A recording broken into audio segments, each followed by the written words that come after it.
אז לפני הקורס, אני עבדתי בתחום הלבשה תחתונה כסוכנת מחירות, עצמאית, עם ביטחון כלכלי, ואז יצאתי לחופשה בתקופת קורונה, ואז ראיתי במקרה וובינר שקפץ לי בפייסבוק של רבקה, ונרשמתי. כמובן עלו חששות.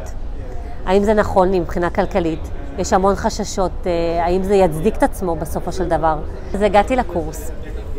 וואו, זה היה וואו. זה לא מה שציפיתי כמובן, כי לא ידעתי מה מחכה, מה מצפה.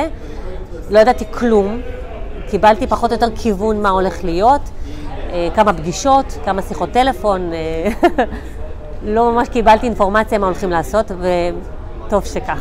המשימה הראשונה עשתה לי שוק. בהתחלה זה נראה קטן עליי, אבל זה עשה לי שוק. כי אני מקבלת כל משימה בדרך שלי, ואיך אני יכולה להעצים אותה ולצאת מגבולות הגזרה. הייתה משימה מעניינת, זה משימת השקה. לא כל כך הבנתי מה הולך להיות בהשקה. השקה, מה זה השקה? אין לי מושג, אמרה רק להכין. תכיני, נדבר אחר כך. היה מושלם. הגעתי להשקה מוכנה, הגעתי להשקה מרוצה, שזה מאוד חשוב. עשיתי כל מה שצריך לעשות, והרווחתי מההשקה הזו 18,500 שקל, מה שלא ציפיתי, כי לא חיפשתי בהשקה הזו כסף, אני חיפשתי בהשקה הזו מוצר שזה הלקוח שלי, שזה דבר נכס בשבילי. הבנתי מההשקה הזו שהכסף הוא בתכלס מפוזר בין הרגליים שלנו, פשוט צריך לדעת להוריד את הראש ולאסוף אותו נכון. בכל החצי שנה הזו אני למדתי פשוט, כמו שאמרתי, לא לחשוב אלא לעשות. גם אם עולה המחשבה, לא לחשוב עליה לעומק, פשוט ללכת ולעשות, מה כבר יכול לקרות. אז אני למדתי על הלייבים, לעמוד מול המצלמה, להיות מי שאני, לדעת באמת להיות אותנטי, לתת את התכנים, לתרום את התכנים, לצבור קהל לקוחות רלוונטי, נכון לך. אני באמת נהניתי מכל לייב, לא חשבתי לפני שאני אעשה לייבים. היה המון חששות בדרך עם הלייב, ובלייב הראשון עוד היה לי תקלה. עדיין עמדתי מול המצלמה כמו גדולה, ומהתקלה הזו למדתי שאפשר להתמודד עם הכל.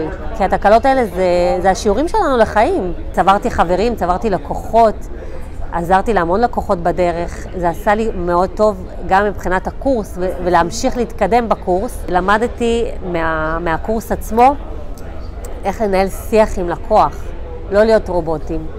אנחנו בסופו של דבר אנשים, ואנשים מחפשים אנשים אנושיים. רבקה בעיניי כאישיות, אני מאוד שמחה קודם כל שהיא הייתה מנטורית. מאוד היה חשוב לי שתהיה מנטורית חזקה, מכוונת, בטוחה בעצמה. כל שיעור שהייתי יוצאת, הייתי מתמלאה באנרגיות, הייתי מתמלאה עכשיו אני באה הביתה ואני עושה את זה, ואני עושה את זה, ואני עושה את זה, ואת רוצה לעשות. ואז למדתי לבוא לשיעור ולכתוב הכל. מה שאהבתי ברבקה שהיא לא הייתה מוותרת. והיינו מקבלים המון על הראש. צריך לדעת לבוא ולהגיע ללקוח עד הבית, ללב שלו.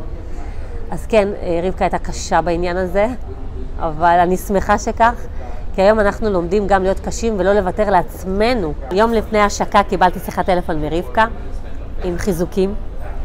היא יכלה לי המון בהצלחה, ושהיא מאוד מאמינה, ושאני יכולה, ושהכל תלוי בי, והיא צודקת, כי היא נתנה לי באמת את כל הכלים, את כל הכוח, את כל הידע. כל מה שנשאר זה צאי לדרך, את לא לבד, אבל תתמודדי, כי את יכולה להגיע להצלחה. יומיים אחרי השקה קיבלתי שיחת טלפון מרבקה, לשמוע איך היה, מה היה, למרות שאני חושבת שהפייסבוק שלי כבר דיבר בפני עצמו. היה מושלם. אני לא חשבתי שיגיע לתוצאה כזו, אני לא ידעתי למה אני אגיע, אבל אני כל כך האמנתי בעצמי שאני עשיתי דברים בהגזמות בהשקה, כי אני האמנתי שזה לא לחינם, האמנתי שהכל יגיע, הכל יעבור מצוין.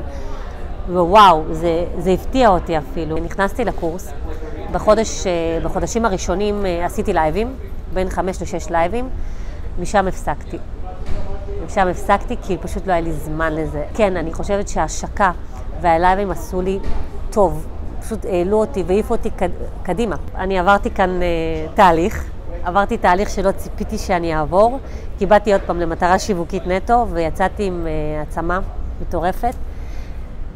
אני קודם כל מודה על הליווי ועל התמיכה והאנרגיות האלה שהיא הייתה מכניסה. אני למדתי המון על עצמי, בלי שום קשר לקורס. זה נתן לי המון ביטחון. זה לימד אותי לא לחשוב ופשוט לצאת לדרך ולעשות. לא לתת לראש שלנו לתקוע אותנו בחיים. קמת, חשבת על משהו, תעשה. אני מאמינה מאוד במשפט, עדיף להצטער על מה שנעשה מאשר על מה שלא נעשה.